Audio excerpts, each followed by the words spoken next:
Well, that was a good start, wasn't it?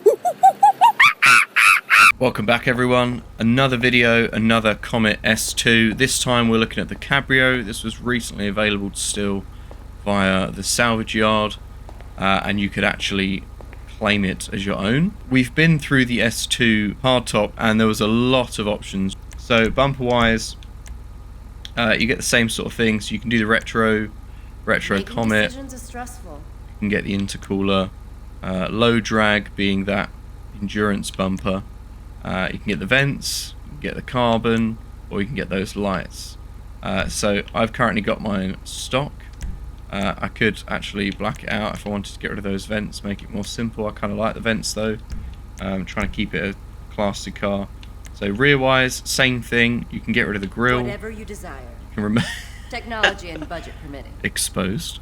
I'll explain the turbos in just a second.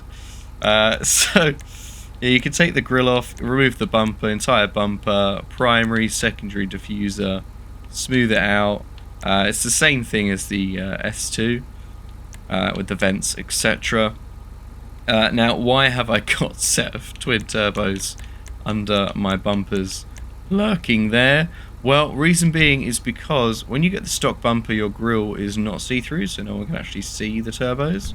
And when you look at the exhausts, you can see I've only got single exits. So when you come to exhaust, they come stock with dual exit, and every single exhaust pipe is obviously just the pipe work behind, and they're all dual exit. So being the Cabrio and wanting to be a less violent looking race car, I wanted single exits, and if you go for these you can see the pipes. If you go for these you can't, so it gives you that more calm and more tame 911 look than going for the quad tips. Fender wise, same thing, bolted carbon, bolted on the rear as well, carbon on the rear as well. Hood wise, exactly the same. You got your stock, you got your smooth, you got your SR, and you got your vented, and then you got your race endurance hood thing. All of those come in primary, secondary, and carbon. I've personally gone for smooth, so I'm trying to keep this car calm and tame. Livery, pretty much same story. You've got the Stone Guard, the S2 Cabrio graphic. You can get the red on there as well. Get the Air Hurler, Ron Racing, Stronzo, and Retro Redwood. Now, and then get the Rock and Roll Legends as well. So I don't understand why on the Cabrio you got more race livery options, but you can't make it a race car. And yet, on the standard S2, you can make it a race car with no race liveries. I mean, work that one out. I don't know. Very strange. Plate-wise, you can't pick where you want your plate on this one. It does just kind of sit at the front. But yeah, you can obviously customize that as you will.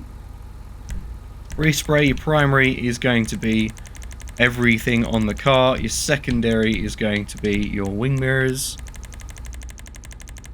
There's no stitching colour inside on this car. It is just all as it is, and yeah, the brake calipers stay the same as well, so it's whatever you choose plus your mirrors, which is annoying because you can't change the mirrors. So, you know, if you wanted all the different secondary colours or whatnot, it has to be, including the mirrors. Nothing you can do about that. Trim colour, obviously you can change the colour on the inside. Again, I've gone for stone silver because black is just way too black. Stone silver lines everything up, makes it look the same. A little trick for anyone wanting a normal looking car. Think long and hard. You could go for a tan interior, I suppose, if you wanted. I think it looked a bit green. I don't know if I'm becoming colourblind. Please correct me if I'm wrong, but it is looking a little bit green to me. So didn't fancy that. Skirt wise, same situation. You got all your extended skirts that you get on the S2. It's basically just extensions, and again you get carbon secondary variants. You get your carbon street, you get aero, which brings it out a little bit. As you can see, it lines up those extra fenders if you wanted it like that. That'd be good if you were making the I don't remember what that's called. It's like the one from Cars, like the Sally variant. It's like a new race car that came out where they put the GT3 RS engine with a manual gearbox. Splitter wise, same situation. You can put the endurance splitter on there, which is hilarious given you can't put the wing on. So the biggest wing you can get is literally that ducktail. So you can keep it stock, you can keep it smooth, or you can keep it high. Again, painted or carbon. I've gone for smooth because, again, it's my convertible. I'm meant to be driving to my yacht in this thing. I'm not racing around. Suspension, same story. You can lower it as much as you like. Wheels. Now, do you know what? It's been an absolute nightmare trying to find some normal wheels. So, if you check out my video for the Comet S2, you can see I made it into a retro GT3 RS. And the wheels I chose, I was really happy with. Now, when it comes to the S2 Cabrio, I wanted some more Porsche-looking wheels. But annoyingly, this thing comes stock with race car wheels, so I didn't really understand why they did that and why they didn't give it some nice Porsche wheels. So I've tried to find some. It's not really worked, I'll be honest, but I can't seem to find anything that looks nice like a Porsche wheel. So it's just kind of is what it is. But yeah, so we'll leave that as is. Other than that, everything's pretty much the same, so you can black out your windows and so on. But let's see how she drives. So here we have it. Single exit exhaust, I think, look much more calm. Let's get that roof down. Nice and easily just moves the back, throws the roof awesome car. straight into the engine. You've got your ducktail spoiler there that comes up, auto spoiler, so as you drive off it's going to pop up. As you stop it's going to go down. But yeah, so lovely car, I personally think. Looks beautiful when the looks nice and wide. Really looks like a Porsche when you got that roof down and the spoilers up. So 3 questions we always ask: is it fast? So it's about the same speed as the S2. Does it turn? I honestly think this thing performs better when you put the roof up. It's crazy. This thing can turn. And does it look good? Okay, so we're going to try and ignore the scratch on the front, but I personally think this looks wonderful. You got your front, same one. You can see top mounts as well. Interior is still looking lovely. That custom interior they've got there. The gear shifter's looking...